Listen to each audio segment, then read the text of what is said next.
Hey everybody, welcome to Easy Tarot Lessons. I am your host and chief instructor, Dusty White. I have Mandy and Sharon here today, and we are going to talk about the Fool card. So please pause this and grab your Fool card, or if you're driving, maybe listen along and see with your mind's eye. But of course, please be careful not to get into an accident while doing that. All right, so we're going to assume that you did that. I am using the Waite Smith variant, meaning the original 1909 slash 1910 art. The art was the same there. You can get this deck free in our free course. You can also be using the yellow box.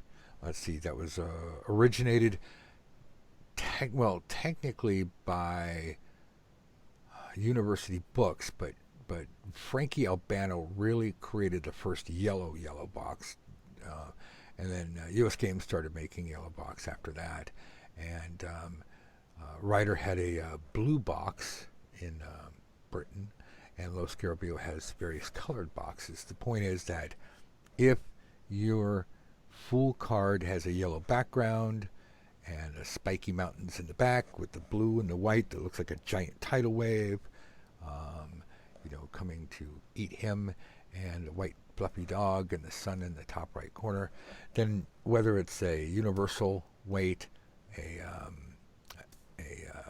Rider weight, a Waite Smith, any of that stuff, then we're looking at the right card. If you're using a different deck, because there are thousands out there,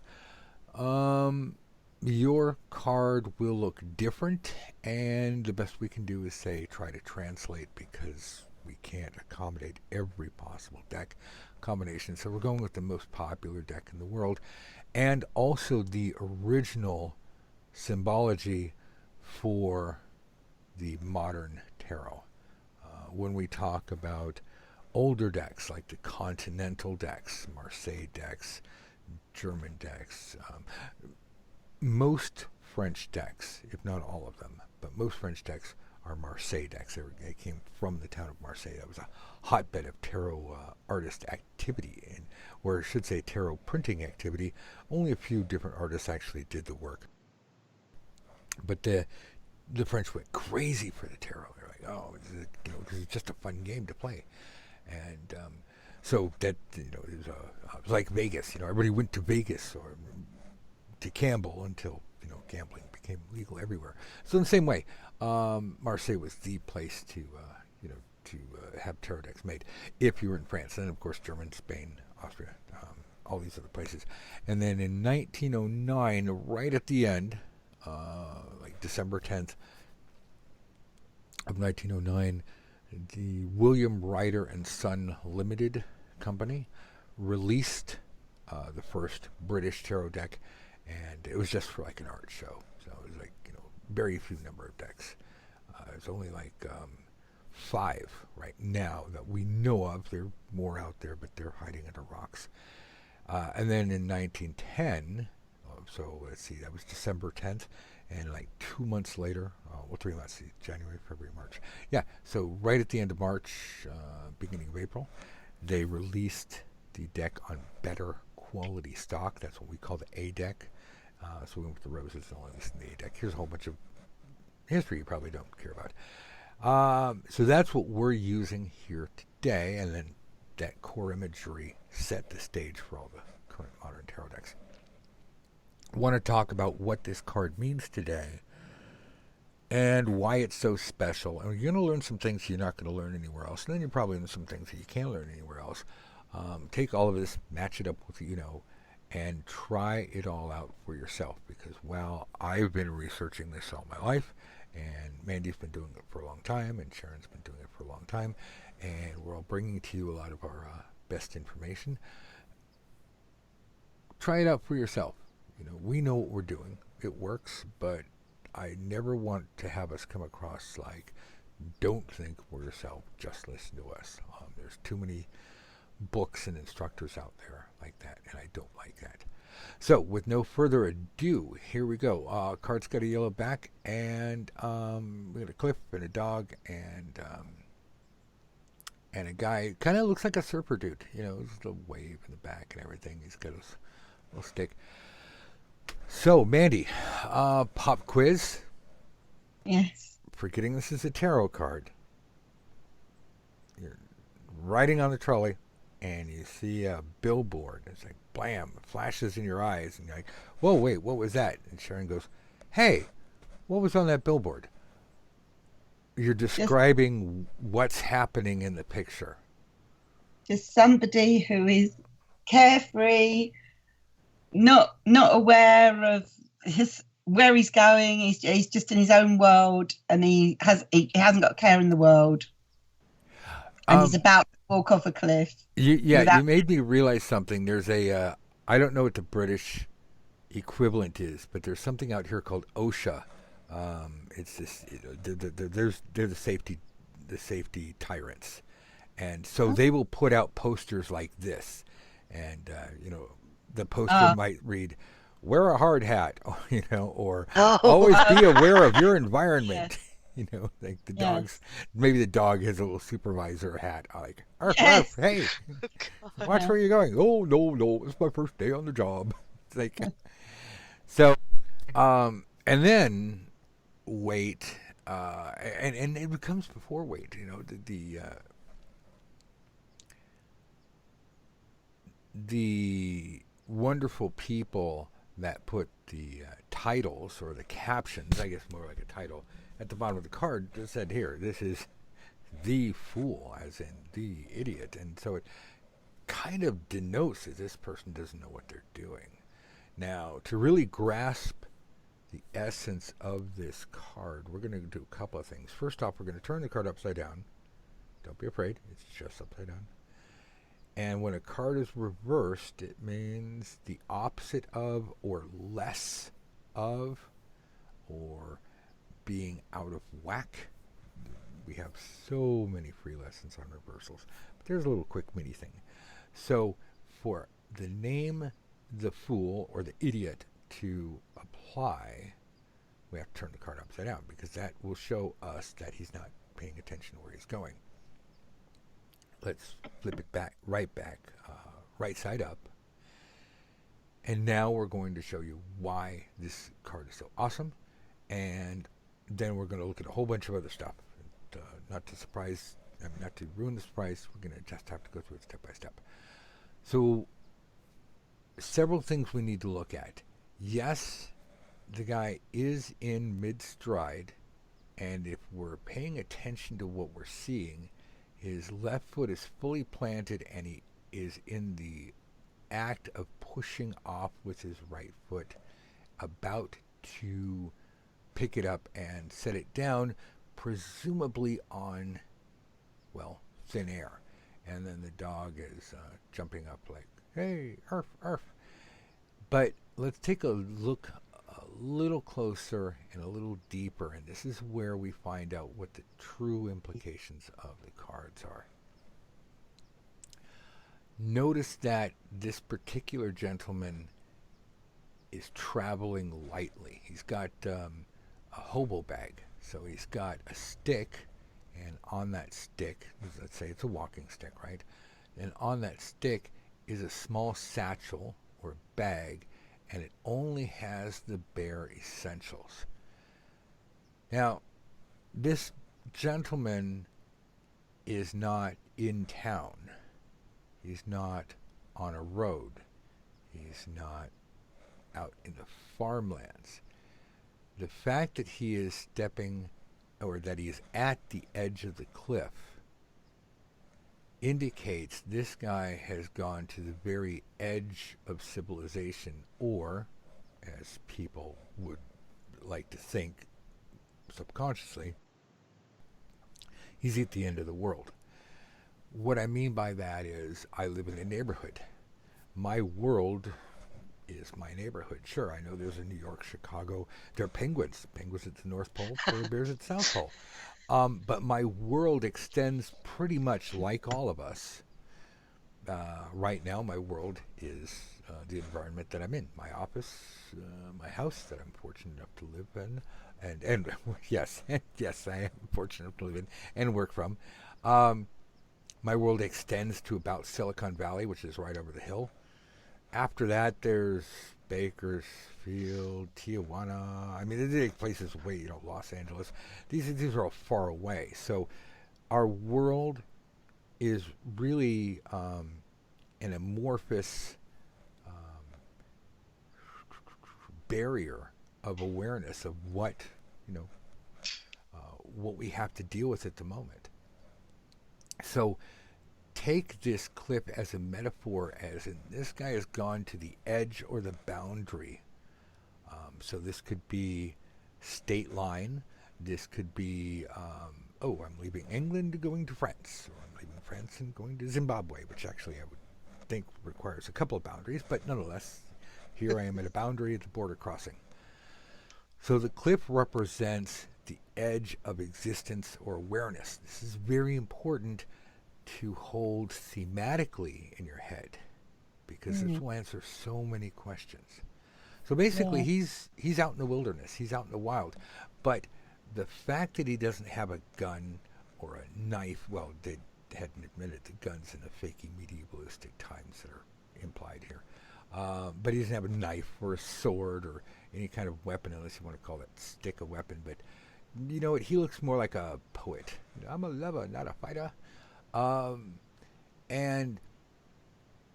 And he's got his white rose in his hand, held daintily up, like, oh, I'm enjoying this rose, and I'm basking in the sun, and I'm looking off into anywhere but exactly where I'm going. So this fine gentleman is completely at ease. He is not feeling threatened in any way because he doesn't feel the need to carry any weapons. And he is dressed in his finest Sunday go to meeting clothes, his finest, that's a hillbilly thing, that his finest gay attire. Now, Sharon, Mandy, do you have any questions on this? No, I like the thing that you were saying about kind of like going to the edge, because I've always seen the sort of risk part of it, but it's kind of a I don't know, that sort of approaching the edge of a situation without even realizing it is really cool. And that Actually. gives us another potential avenue of divination to look at. Now, the sun is out. There's no clouds in the sky, no buzzards. In other words, Pam did not draw anything harsh other than, the cliff and maybe the dog. In this particular case, the dog looks like he's warning him. Although I like to think the dog is going, yes, one more step. Then all your kitty treats are mine. Or It whatever. sort of reminds me of a real life situation that I survived, obviously. Years ago, me and a friend, I was driving from Paris to the south of France, and it was in January or something, and we were really having a laugh, and I was driving down this road for hours, and it was winter time, and the snow was falling lightly, and it was always this gorgeous and lovely. And then eventually we realised we were halfway up a mountain and we hadn't passed another car. We hadn't seen any lights. Do you know what I mean? And we'd not noticed it. And it was like, oh my God, that moment when you actually do realise, oh, do we go back or do we keep going? Because of the carefree attitude, we didn't realise. Yeah. I get it. Now, on his head, one of the clues here that really goes against the caption is he's wearing a laurel. It may not be the best drawn laurel, but it's green, Yeah. the leaves, it's like laurel, like I am Caesar, I'm victorious. And he's got the red feather, like a feather in your cap. And we don't know specifically who was in charge of the coloration. There's a friendly myth or a happy fairy tale that Pam colored the cards, but We have no proof of that, nor do we have any evidence of that, nor any reason to believe in it. We do have a letter where she was complaining about how they were probably being colored poorly. So we have doubts about that.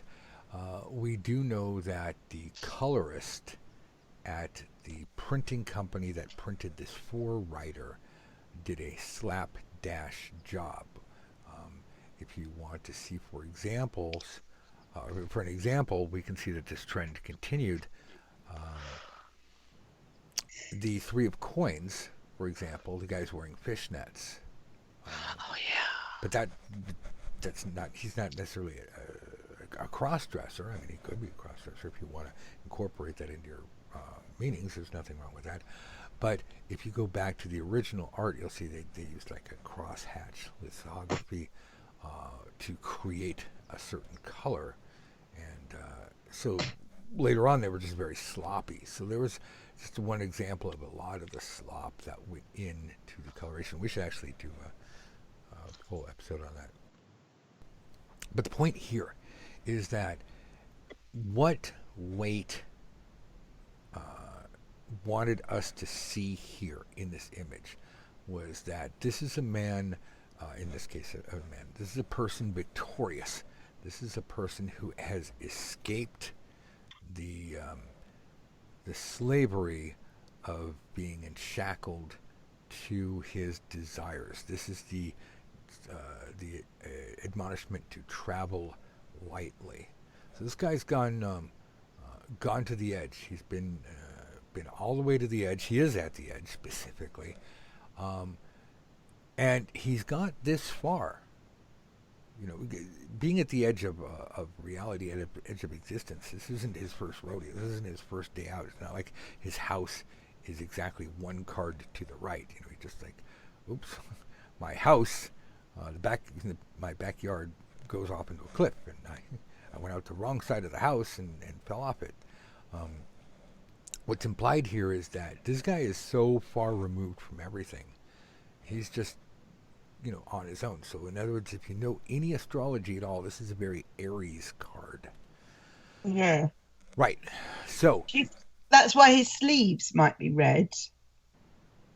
Sure, if you want, absolutely. What I want to get at with all of this, though, before I bore everybody to death and go into the colors and the white purity and all that, is this fine young gentleman fully expects and will, if we had like a before and after card, or where this is the before and then we saw the after, the next scene we would see that he is walking on air or a rainbow bridge that only he can see. How do we notice? The clues are everywhere. We don't have time to go into this right now. This is why we have a metaphysical course. You give us $1 at easytarolessons.com. I'll teach you all this stuff. For $1, come on in. If you stay longer than 30 days, or longer than 29 days, but if you stay 30 days more, it's going to be $11 a week. But we will teach you everything. We will teach you everything we know. We'll teach you how to make a lot of money. We'll teach you how to get clients. The work is going to be up to you, of course. We're not going to go and get clients for you, but we will teach you everything we can, everything we know, and we have the best metaphysical academy in the world. We'll prove it to you, and we will start you off with $1 so that there's no risk. And if you don't like it, get your $1 back. So the essence of this card is, this is someone, summing up here, who is so skilled that they only took what they need. They are about to take the, quote, leap of faith. They know that the next step in this in their environment will be secure. So in many ways, this is kind of like standing at the altar, and the priest is like, do you blah, blah, blah, blah. And you're about to say, and the dog's going, no, cold feet. And you're like, I'm not listening. So if this card came up reversed, that would be Teddy's going out for a pack of smokes. Hold on, I gotta run. I left the ring in the car, and then you hear the squealing and the tires going off. Oh my God. Now, to show you how we get here, and more about the card without going through everything, I want to point out a couple of fallacies about the tarot to help you understand a little bit better. Now, some people, and I don't like saying some people because it's a cop out, but I'm going to use this for a moment just to get us through a very quick situation. But some people, hopefully only a few, mistakenly believe that this is the first card, and therefore it is the Alpha card versus the Omega card, which is the World. The Fool technically sits outside of the trumps. The quote Major Arcana or Major Arcana actually includes all 22 cards, but the quote Trump cards, as was designed from day one when the tarot was created as the Tarocchi. Tarocchi, original game in Italy. Same exact game, just with a French name, Tarot, because now it's made in France. They're going to call it Tarot. It's like, we don't call them bangers and mash out here. We call it, like, I don't know, hot dogs, hamburger, sandwich. What is it? No Pepsi, Coke, chips. And if anybody's old enough to remember that from Saturday Night Live, then yes, you and I can hang out together. So, the trumps, I'm just going to call them that for a moment, start with card number 1, the Magician, and go through card number 21, which is that one over there, the World. So the Fool was an escape card. So it's like you're playing a fancy form of bridge, essentially. And so, I throw a 10 of Wands. Well, I throw the Ace of Wands. Oh, crap, that's right. It's like lower than fine, I screwed up. I throw the Queen of Wands. It's like, oh, well, I should throw a trump card. Let's see, I'll throw the Chariot, and I take all of your cards. And then the next round, it's like, oh yeah, well, I will throw I can't throw the Chariot. I'll throw the Hierophant. Well, I'll throw Death. Well, I'll throw Temperance. Because we have higher trumps are taking the lower trumps, and you're like, oh no, I don't have a higher trump, and I don't want to lose my other trumps, so I'm going to play the Fool, which says, haha, see, here's my card. I don't even have to put it down. I can show it to you and say, this is my escape card. I do not have to play. And then I throw it down in my own pile and say, I still get points for that at the end. So it was an escape card that allowed you to not have to waste one of your good cards. So in that sense, the Fool sits much like the Vizier, or hope I got that word right. They say that real power resides behind the throne. Well, some people say there's a saying. I hate saying they say. The point being is that the trump is the Fool is like that. It sits outside of the power structure. It's like that advisor to the queen or king. Says, hey, here's what's going on. They aren't part of the power structure. They're like an independent consultant. So, in this sense, the Fool card can appear anywhere, and that is where, based on the game of tarot, which is wildly popular in France and spread all over the world, all over the known world at the time, from that understanding of the game came the idea that the Fool card could be inserted anywhere in the deck, and that's how we got the crazy notion, the modern crazy notion of, quote, the Fool's Journey. The problem with the Fool's Journey is not only is it a lie and a myth, but the tarot is not a religion. The tarot is a game. It's like poker. And if we try to turn it into a religion, where it's like trying to turn poker into a religion, it doesn't. There's no afterlife. There's no creation story. There's no history. There's no hierarchy of gods and goddesses. So be careful about how new agey you get when you're just trying to read cards. There's a good solid structure that does work. We want you to learn that, but you don't have to buy into every rumor and myth that you hear. So all of that means that the Fool card is independent of the trumps. Therefore, they all comprise the major arcana. But that doesn't mean that it's some kind of special mystical thing here. So when you see this card, it represents independence, freedom, autonomy. It is outside of the environment. It is at the very edge of existence.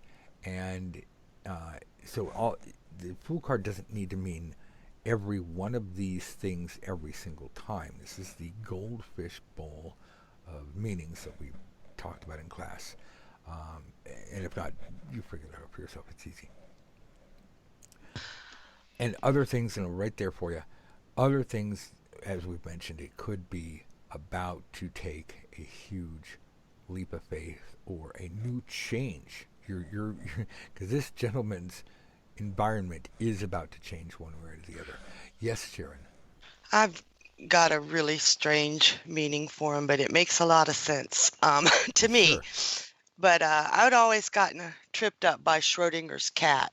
And for those of you who don't know what Schrodinger's cat is, it was an experiment where they put this cat in a box with poison, I believe. And when they shut the box, the cat exists and it doesn't exist. It's dead and it's alive at the same time until they open the box.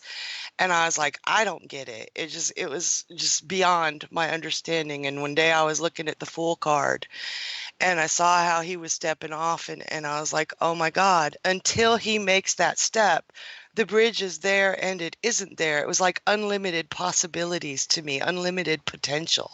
See, there's another option. I like that. So here's another, feather to put in your cap. Another possible meaning is unlimited potential, unlimited possibilities, or a situation much like Schrodinger's cat that's in flux until it's verified.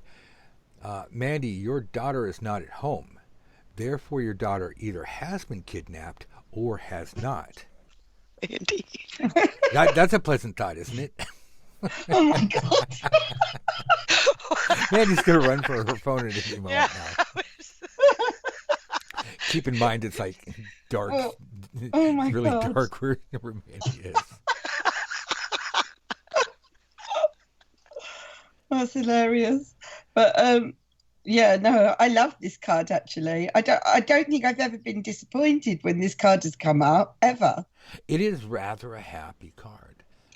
So it's uplifting and it's daring and it's adventurous. There's so much about it that makes me happy when I turn it over.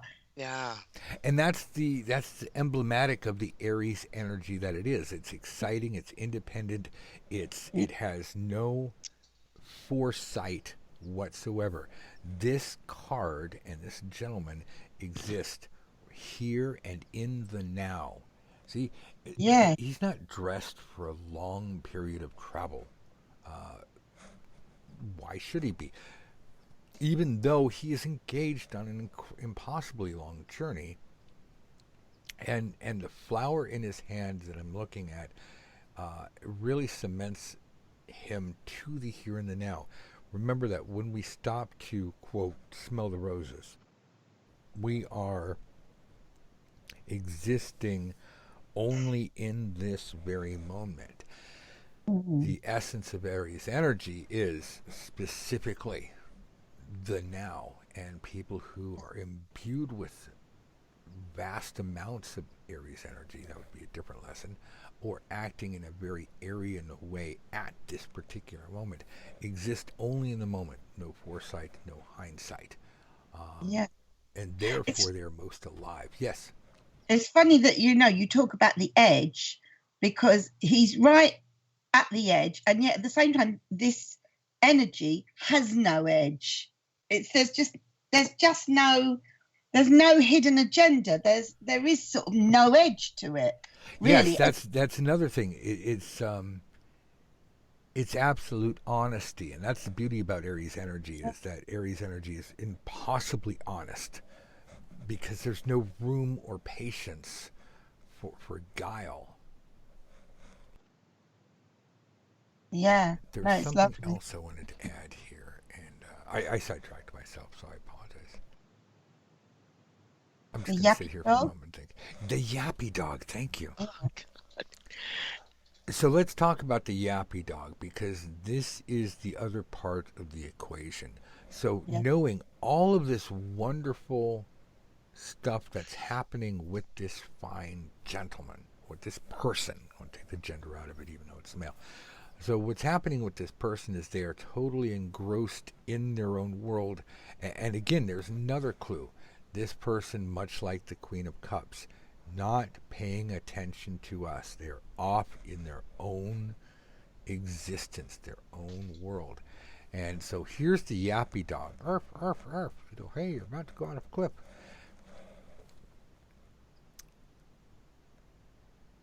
The dog is small and easily ignored.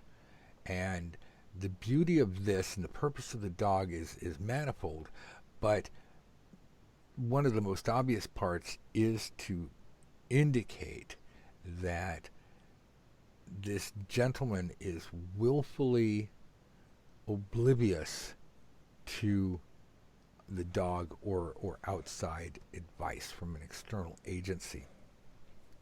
I want to give you one of the great secrets of reading the tarot.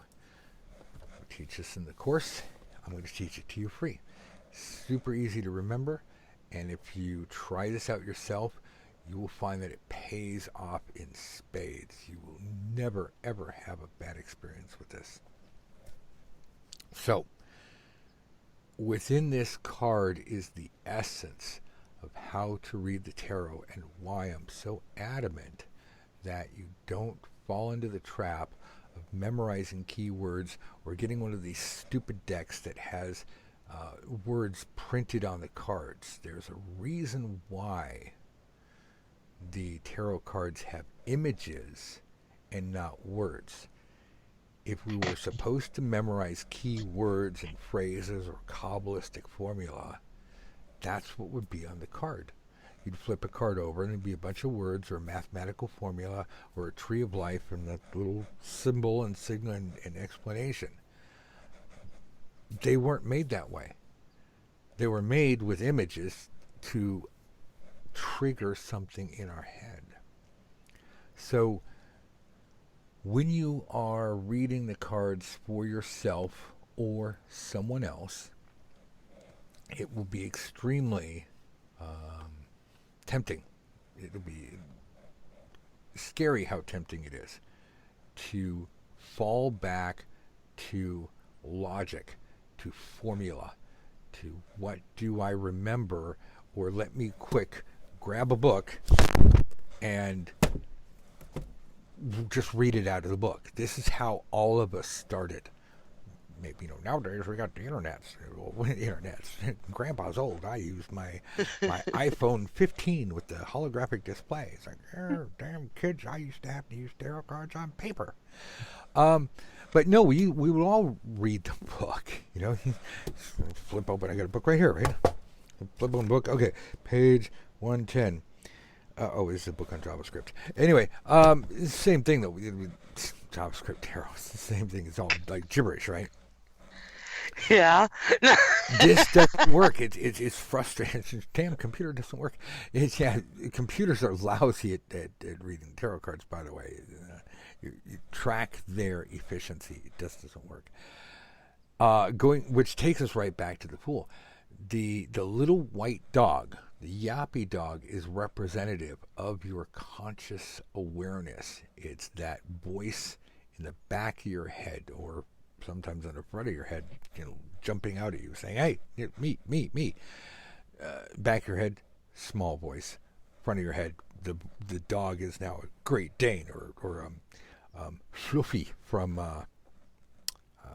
Harry Potter, also known as Cerberus, but you know, very when a huge three-headed dog, like right there, larger than you are, saying, "Don't do this. You're wrong.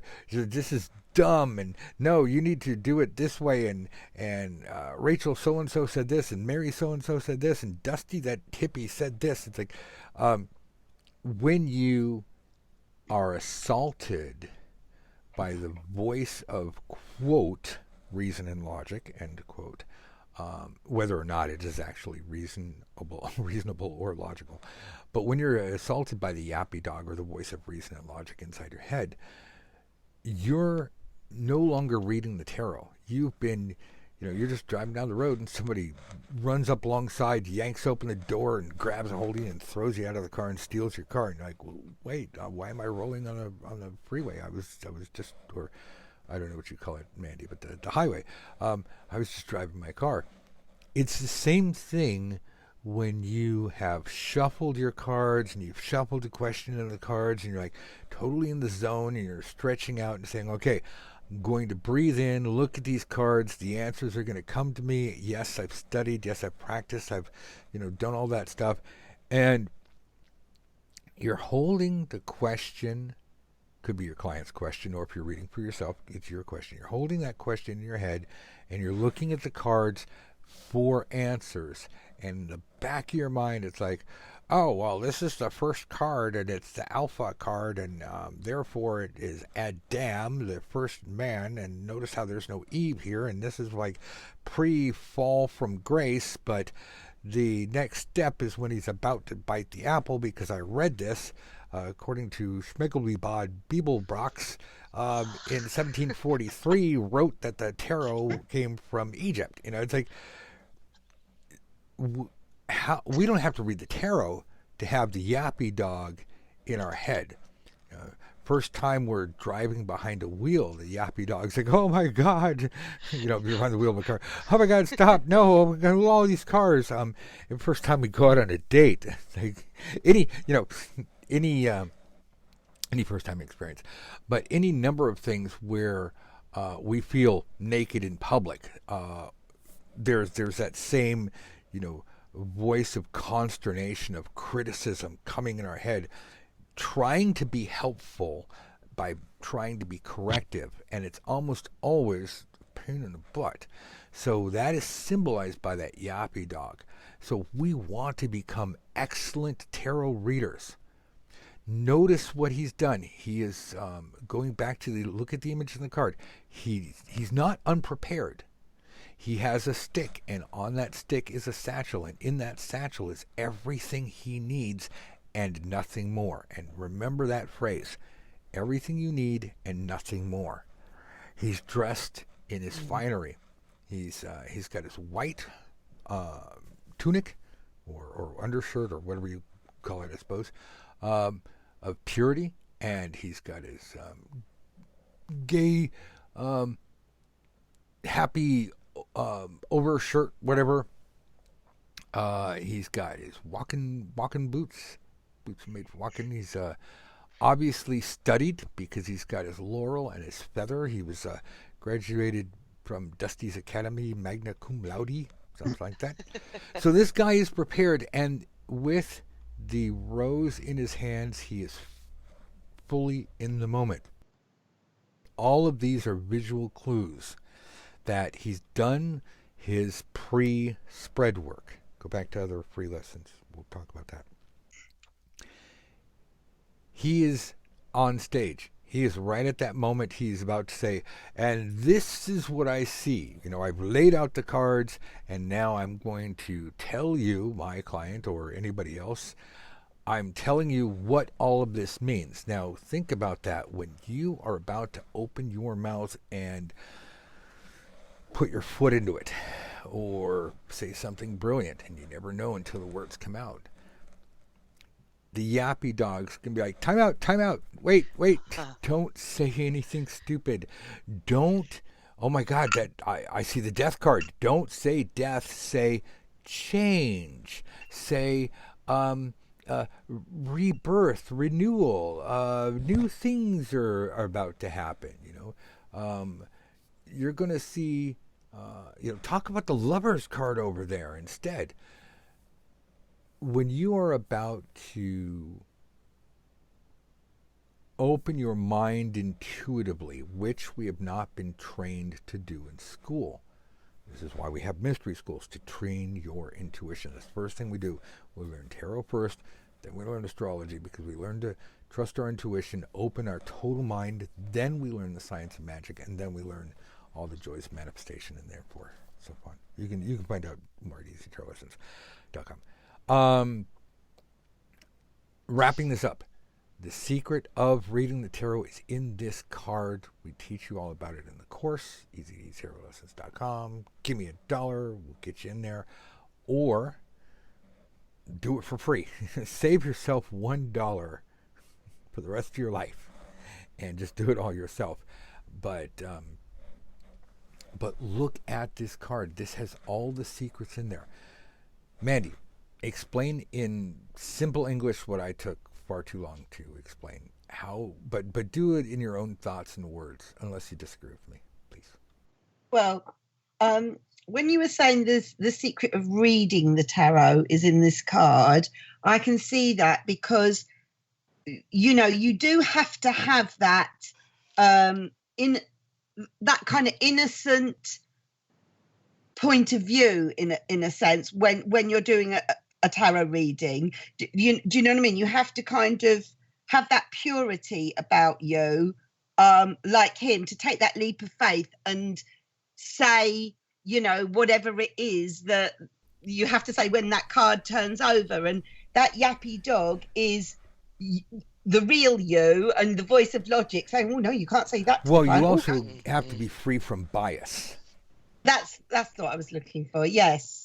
Yeah, that kind of freedom thing, just to kind of allow yourself to kind of go with the story, the adventure that's unfolding.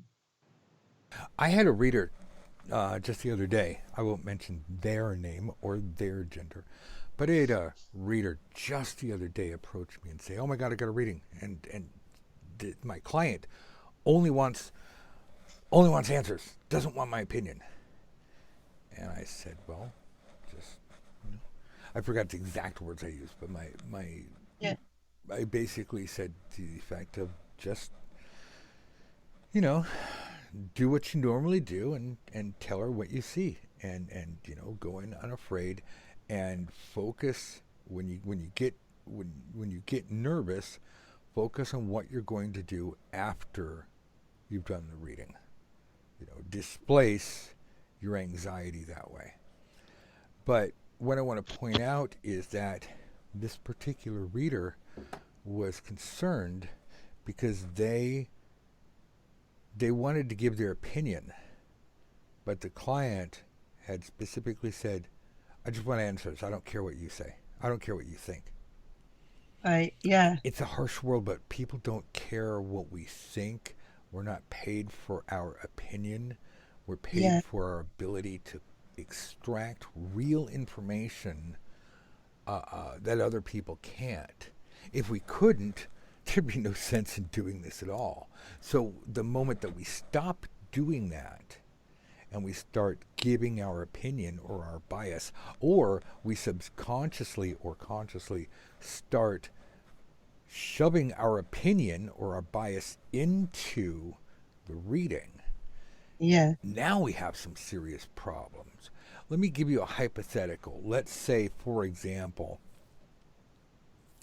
that we were studying with another student, because I want all of you to practice with other students. This is why we have an academy. So you give me $1, we'll get you study groups, get you in there, get you study buddies. Don't give me $1. Do it yourself. Find a study buddy. Grab a friend. Say, you're going to learn the tarot with me. Now, your friend comes to you and says, hey, I'm rather interested in this person at work. And you say, hey, that's great. Oh, I'm sorry, you're married. And then you start throwing your bias at them. You start lecturing them. Yeah. Morals are morals. Morals are important in life. There's no doubt about that.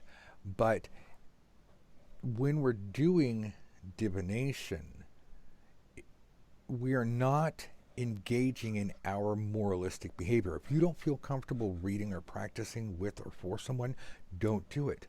But don't become one of these holier than thou people who's going to tell people how to go out and live when you are reading the cards.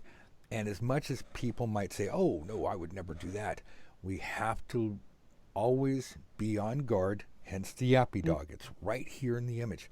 We have to be on guard because a lot of our subconscious desires or bias will slip in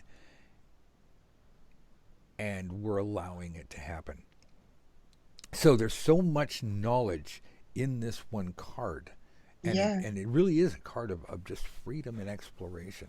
Now, you can read a whole bunch of stuff online or different tarot books and get more information about the card. That's fine. Take what works for you, discard what doesn't. And again, when I say this, I mean it. What works for you? Don't just believe something because it's written. Yeah. But we wanted to give you the essence today so you could really apply this and not have to keep running back to the book and seeing what it means. Sharon, what do you think of all this?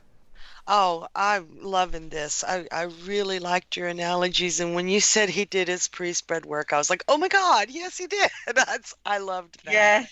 This was a really great lesson. You've gone deep into him. Well, I hope everybody gets that because this guy, again, go punch whoever wrote the Fool down. Now, granted, keep in mind, when you go all the way back to the beginning, it's a completely different card. You had a poor guy walking down the road being attacked by either a cat or a dog, and it was rather a derogatory card. And Waite, Waite was really supervisor. He was in charge of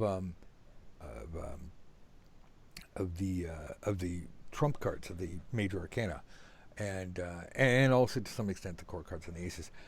But he was adamant about these particular cards being done a particular way, and he kept the name the Fool, but he totally changed the image. And when you change the image of the card, remember this, kids, art changes meaning. So every time you use a different deck, you're changing the meaning of the card.